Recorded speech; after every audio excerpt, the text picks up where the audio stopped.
and welcome to the Ghosts and Folklore podcast. I'm Mark Rees, and on each episode, I investigate a different, weird, and wonderful subject. And on this episode, we are going on a hunt. And not just any old hunt. We are going on a wild hunt. We are going to join the supernatural creatures that emerge on certain nights of the year to hunt down anyone foolish enough to be walking after dark. And they include a fearsome pack of ghost-like dogs and their even more fearsome master from the Underworld. And so, to begin at the beginning.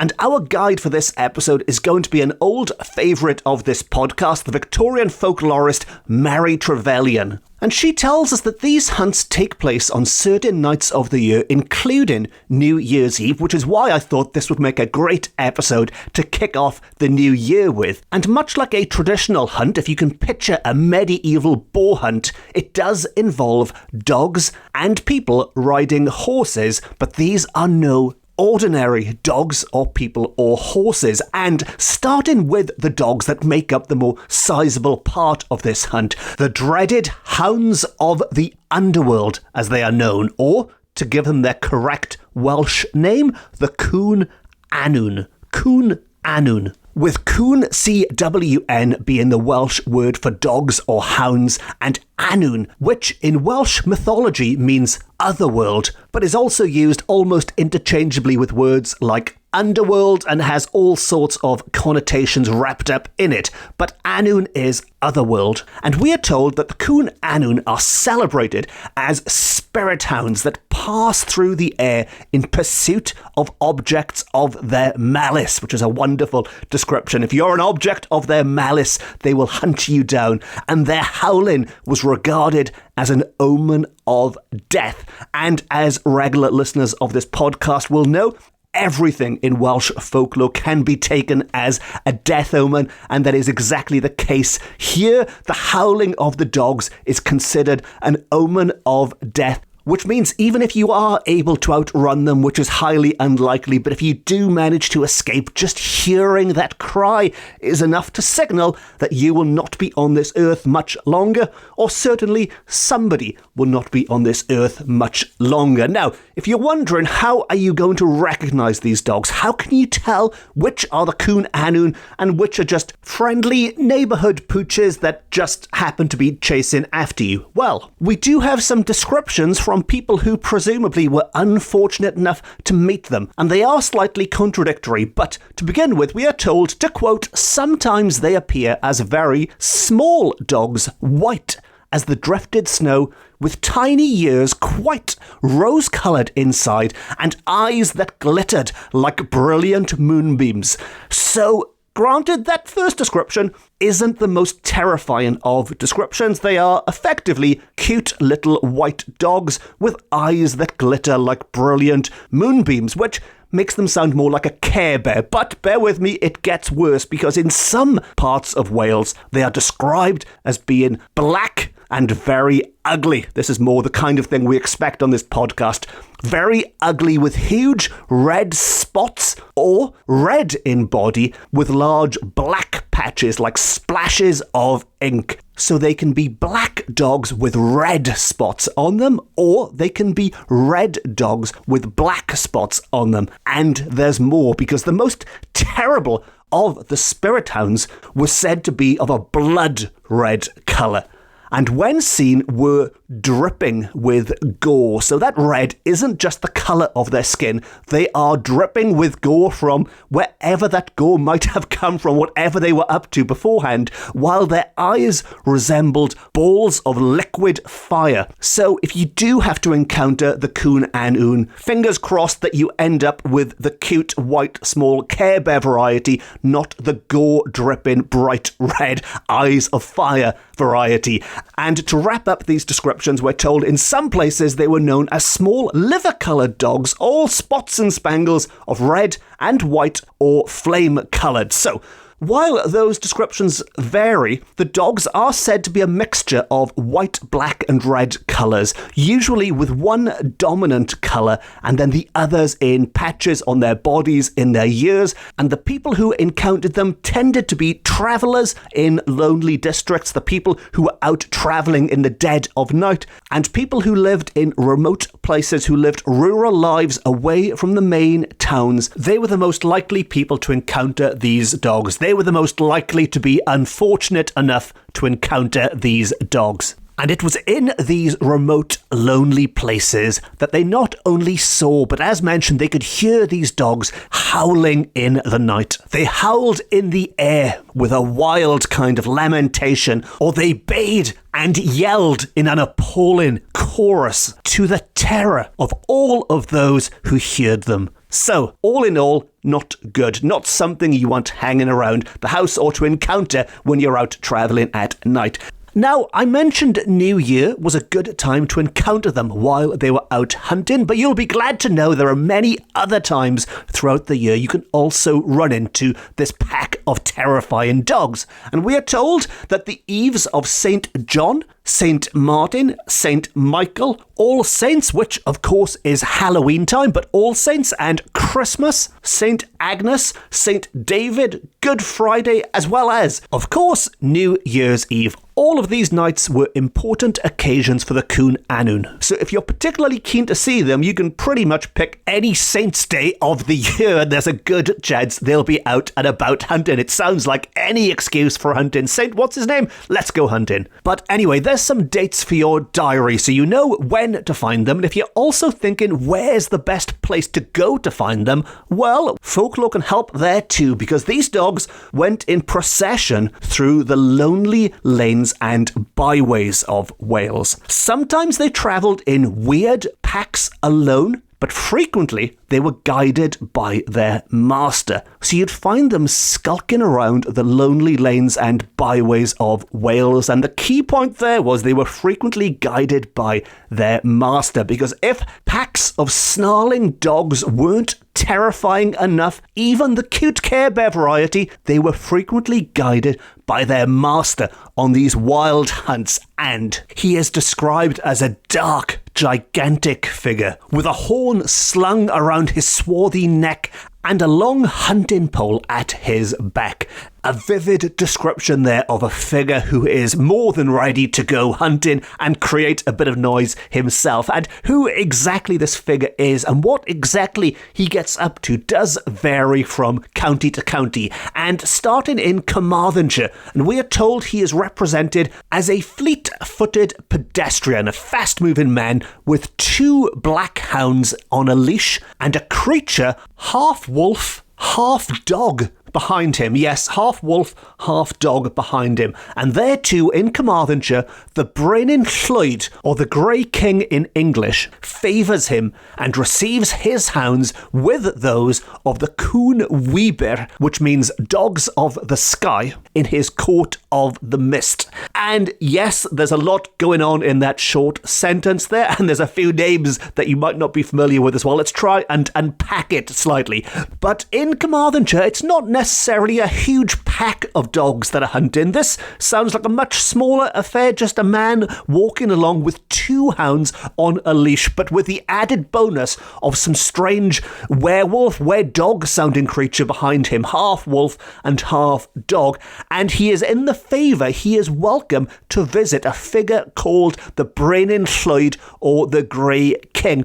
Now, this is a figure that does deserve an episode in their own right, and I am sure they will get one later this year. But the Grey King is another supernatural creature, but this time lurks in the mist, almost wears the mist as a cloak and uses it to lure people, to lead people astray and ensnare them in the mist. And so when people are warned not to go too far up the hills or the mountains in Wales when the weather isn't great, when visibility is at its minimum, when it's a little bit misty, that is when the Brenin Llwyd, that is when the Grey King strikes, and these people will never be seen again after entering his court of the mists. And he also has his own dogs. Again, as mentioned there, dogs of the sky. The Cŵn, again, the Welsh word for dogs or hounds, Cŵn. But the second word does have two different spellings, which is W-Y-B-Y-R,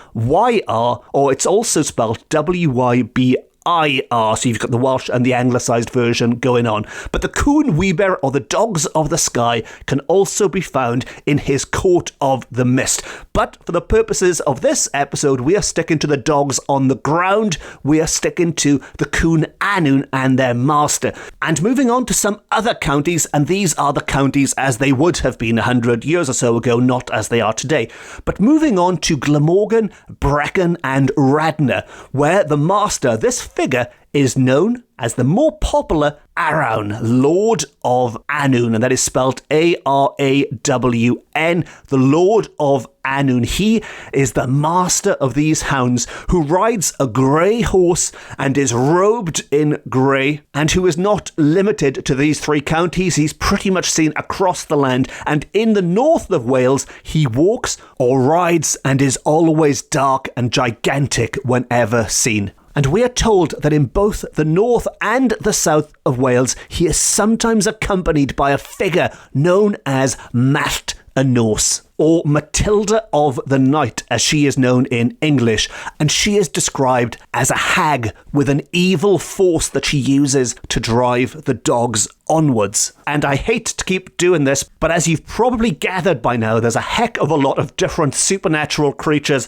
on this wild hunt, or involved with this wild hunt, and Mallt y Nos, this wonderful figure, Matilda of the Night, is someone else I will return to later this year on a separate episode. So keep a list of these. We've got the dogs of the sky and the Brain and Lloyd, and now Mallt y Nos, all coming up at some point later this year. It's going to be a good year for the wild hunt on this podcast. Now, as you might have gathered by now, these aren't the kind of travellers you want to bump into on your nightly stroll, except for maybe those cute little white dogs. The rest of them, this hag of the night and this king that lures you into the mist and the dogs of the sky, they're not the kind of people you want to stop and pet them and make small talk with their master or anything. But if you did, whether accidentally or not, find yourself involved in this hunt, if you did find yourself taken to the night with them, this is what would happen. And I should warn you, this is quite a graphic description. Even by the standards of this podcast, this one gets a little bit full on. But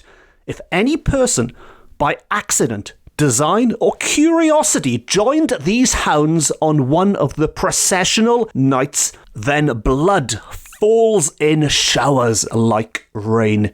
Human bodies are torn to pieces, and death soon follows the victim of the nocturnal expedition. So, I wasn't exaggerating when I said it's a bit full on. If blood falling in showers like rain, human bodies being torn to pieces, and then almost certain death following the expedition doesn't put you off, well, nothing will. So here are some handy hints on how you can avoid them, or if after listening to that you still want to join them, on how you can go and find them on these particular dates.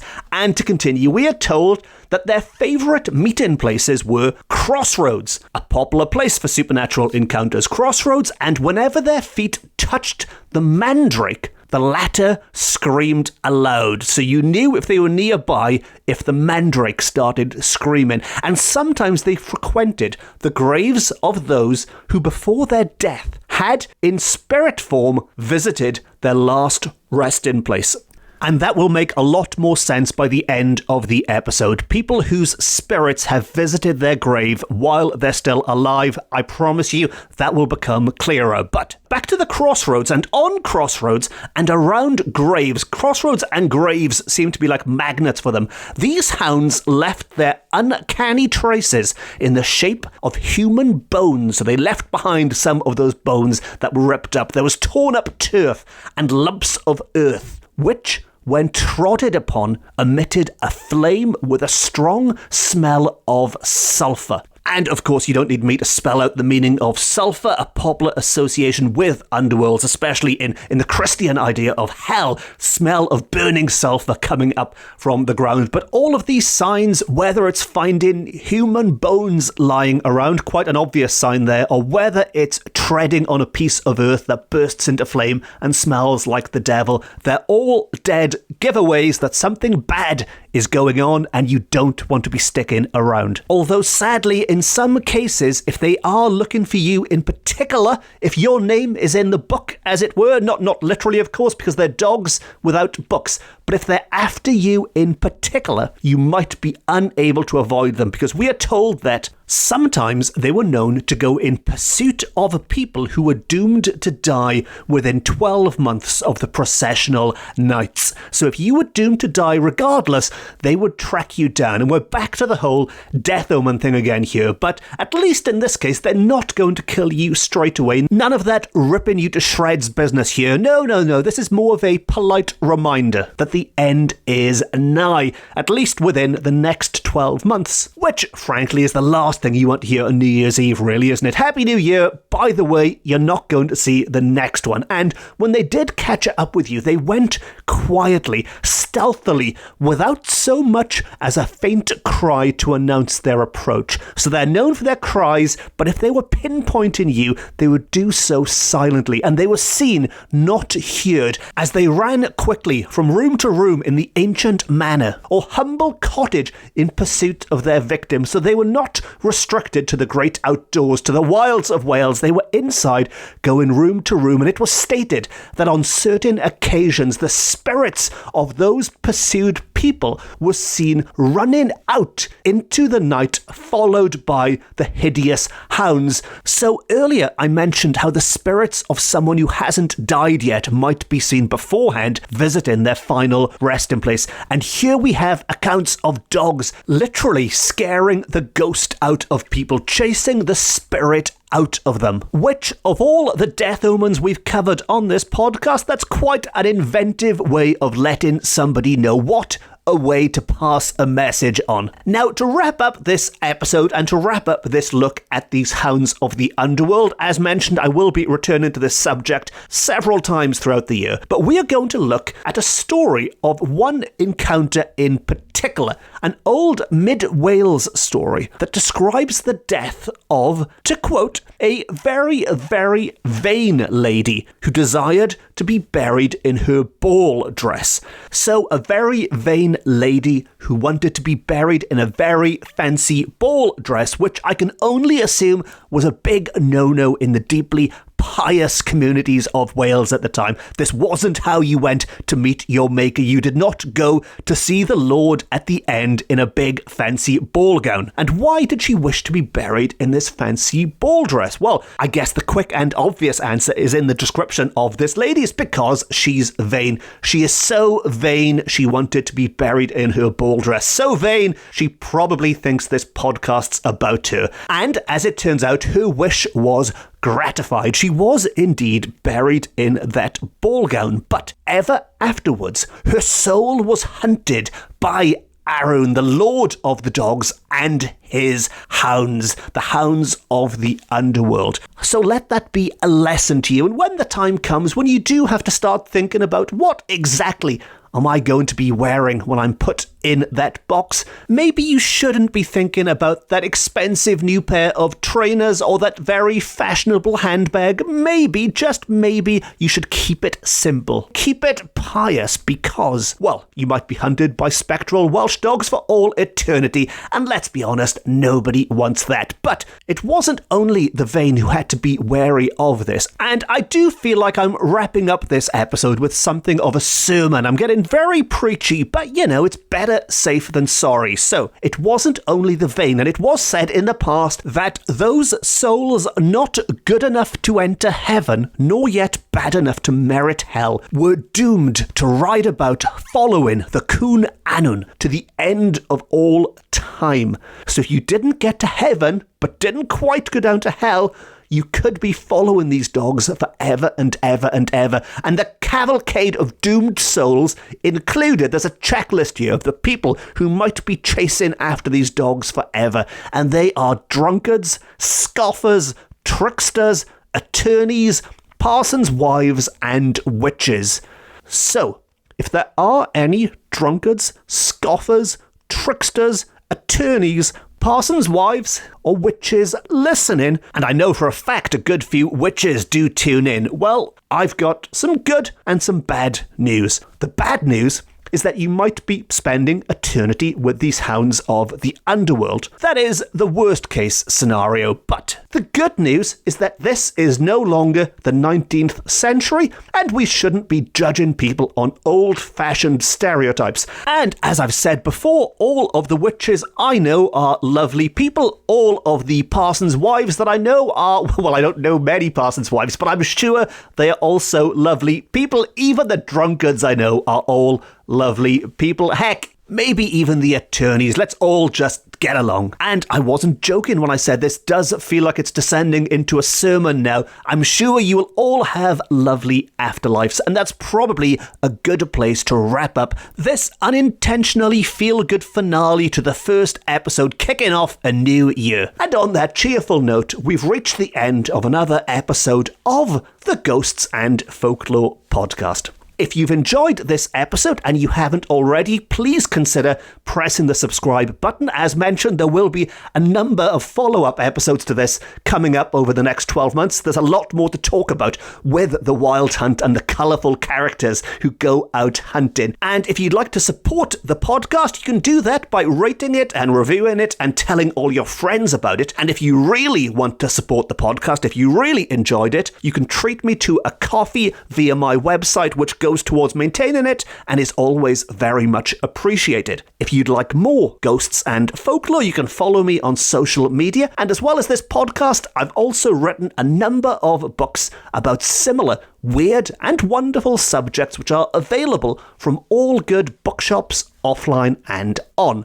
And on that note, it just leaves me to say thank you very much for listening. Diolch yn fawr iawn am wrando. I've been Mark Rees. This has been my Ghosts and Folklore podcast, beaming to you from Wales to the world. And remember, if you are a vain parson's wife, if you are a drunken attorney, even if you're a scoffing trickster, there is still time to change your ways. Until next time, no star.